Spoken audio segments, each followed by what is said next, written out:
안녕하세요. 김동섭입니다. 12월 13일 아침 시작하도록 하겠습니다. 미국 시장은 지표 발표를 기다렸던 하루였죠. 11월 소비자 물가 지수 발표가 있었는데요.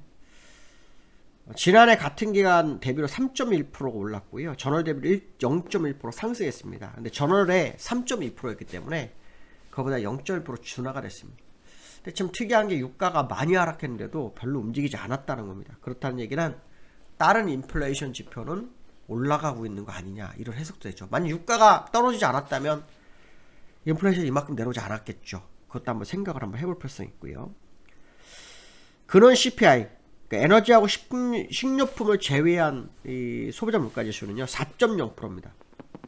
그리고 전월보다 0.3% 증가했는데요. 전월에는 4.0 똑같았고요. 0.1% 상승했었습니다. 그러면 지금 사실은 이게 4.0이면 그 시장에서 생각하는 목표치 2보다 굉장히 높은 겁니다. 그냥 소비자 물가지수, 근원 CPI가 모두 2%를 바라봐야 되거든요. 그러니까 아직도 미국은 소비자 물가지수가 굉장히 높은 겁니다. 그런데 이 상황 속에서 금리 인하를 원한다는 건 굉장한 리스크인데 금리 인하를 원하고 있는 그런 상황입니다. 오히려 이제 시장에서는 생각이 좀 많이 바뀔 수 있죠. 당장 금리는 어려울 수 있다, 이런 생각도 할 수 있는 어떤 지표가 아니었나 생각이 들고 있고요. FMC 회의가 진행이 되고 있죠. 오늘 밤 결과가 나오고 내일 새벽에 우리는 알게 되는데요. 기준금리, 시장에서는 기준금리를 동결하고 내년에 인하 예상치가 좀 확대될 거라고 기대를 좀 많이 갖고 있는 것 같습니다. 지난번 점도표에서 그 FMC 회의 때 보면은 내년도에 연 1회 정도 금리 인하를 예측하는 그런 점도표가 있었거든요. 근데 시장은 현재 4회에서 5회 정도를 예상하고 있다고 말씀드렸죠. 여러 번 나올 거다 생각을 하고 있는데 소비자 물가 지수가 이렇게 높은데 가능할까에 대한 의문점이 좀 있긴 합니다. 유가가 이렇게 빠지는데도 불구하고 이렇게 높은데 어떻게 금리를 할 수 있을까 궁금하긴 합니다. 어쨌든 시장과 FOMC는 전체적으로 공통분모 내년에 금리 인하를 한 번 하는 거고요.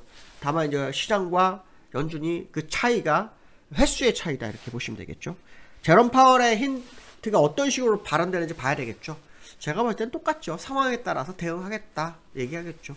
그 이상은 없을 거라고 같습니다. 금리 인상을 하겠다 이런 말을 강하게 얘기하지 못하고 상황에 따라서 금리 인상을 시도할 수 있다, 뭐 그런 식으로 발언을 해서 시장은 또 이거를 완화적 제스처로도 받아들일 수도 있다, 뭐 이런 해석도 해봐야 되겠죠.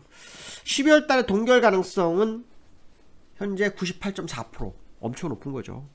내년 3월에 금리 인하 가능성은 41% 이렇게 됩니다. 그래서 벌써 내년도 금리 인하 예상하는 그런 모습인데요. 시장이 이렇게 좋은데 금리 인하 할 수 있는지 참 궁금하기도 합니다. 항상 시장은 내면에 있는 악재가 수면위로 솟아오르지 않는 상태에서 금리 인하 정말 힘들 거라고 보는데 시장 분위기는 완전히 다르죠. 특히 자넷 옐런 미 재무부 장관은 이런 얘기를 합니다. 미국이 경제가 연착륙으로 가고 있다. 연착륙 가면은 금리 인하 할 이유가 없는 거죠. 왜 금리 인하를 해야 되는지 잘 모르겠습니다. 우리가 모르는 어떤 사건들이 숨어 있는데 그걸 해결하기 위한 과정이라면 모를까 이해가지 않습니다. 그렇지만 분위기는 금리 인하입니다. 저도 시장 상황으로 봤을 때는 너무 고금리가 지속되면 결국 경제가 멍들 수밖에 없기 때문에 금리 인하는 맞다고 봅니다. 근데 그래도 기본적 지표가 좀 맞춰주는 게 맞지 않을까, 그 생각도 듭니다. 그렇다면 적어도 주가는 좀 오르지 말아야 한다는 거죠. 그럼 지금 주가 오르는 건 어떻게 보면은 정말 강력하게 콜몰이를 하는 과정일 수도 있겠다는 생각도 불현듯 듭니다. 물론 이건 개인적 생각이기 때문에 좀 더 확인해 봐야 될 필요성이 있겠다, 뭐 이런 말씀 좀 드리고 싶고요. 지금 미국 시장을 보면은 나스닥이 0.7%, 다우가 0.4% 상승해서 마감했는데요.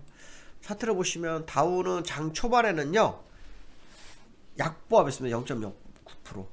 근데 상승을 계속해서 0.53%, 48%로 마감하는 그런 상황입니다. 기술적으로는 지금 살짝 돌파가 됐습니다. 일봉으로는 이게 이제 돌파가 거의 어려운데 돌파가 됐습니다. 이런 경우는 어떤 경우냐면 이게 이제 콜머리로 생각하는 이유 중에 하나가 뭐냐면 월봉상으로 보시면 요 쌍봉 자리가 얼마냐면 36,950입니다. 그러니까 지금부터 약 380포인트 남았죠. 1% 남아있는데 그것까지 가느냐, 뭐 그런 생각을 한번 해볼 수 있고요. 주봉으로는 요거 연장선이 여기입니다. 그러니까 이게 이제 일봉에서 안 맞으면 주봉이나 월봉의 목표치가 남아서 나타나는 현상이 그렇게 되거든요. 그러면 이제 그거는 우리가 기본적으로 콜몰이 과정일 수도 있다 이런 생각을 좀 하는데 어떤 결론이 나올지는 좀 더 두고 봐야 되겠죠.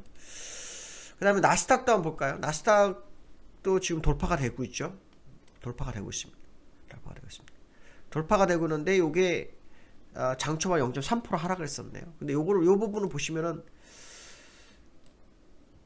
요렇게 추세선을 보면요.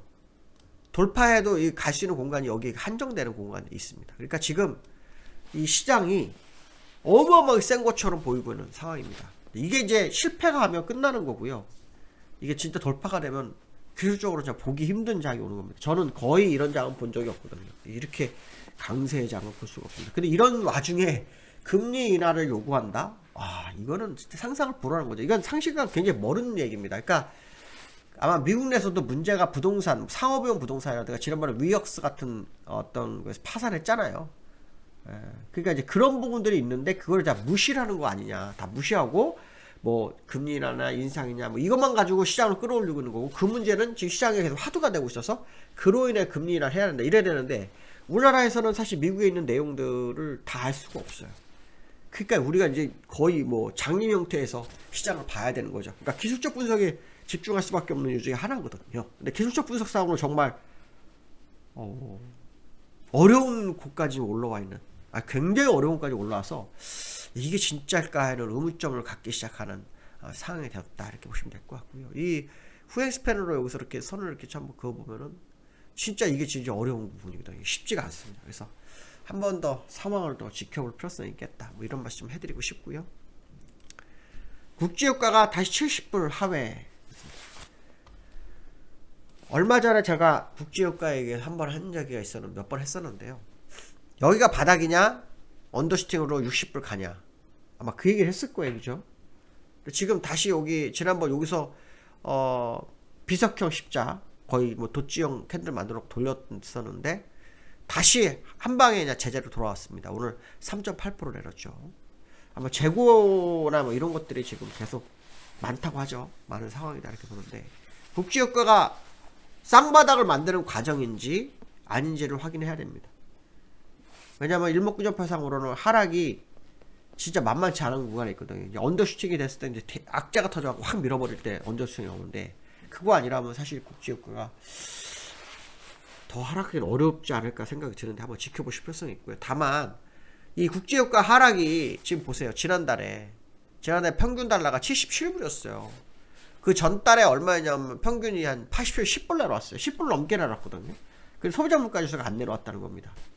여기에 문제가 있다고 보는 거거든요. 그러니까 국제유가를 이만큼 내려오는데도 불구하고 소비자 물가지수가 0.1% 내려왔다는 것은 도대체 상상을 불허하는 거죠. 이게 지금 문제가 있는 거예요. 인플레이션 상정 지표 중에서 유가가 차지하는 비중이 큰데도 불구하고 안 나왔다. 이거 재해석이 있어야 될 거라고 봅니다. 한번 지켜볼 필요성이 있을 것 같고요. 세 번째로는 코스피가 기관 매수의 상승.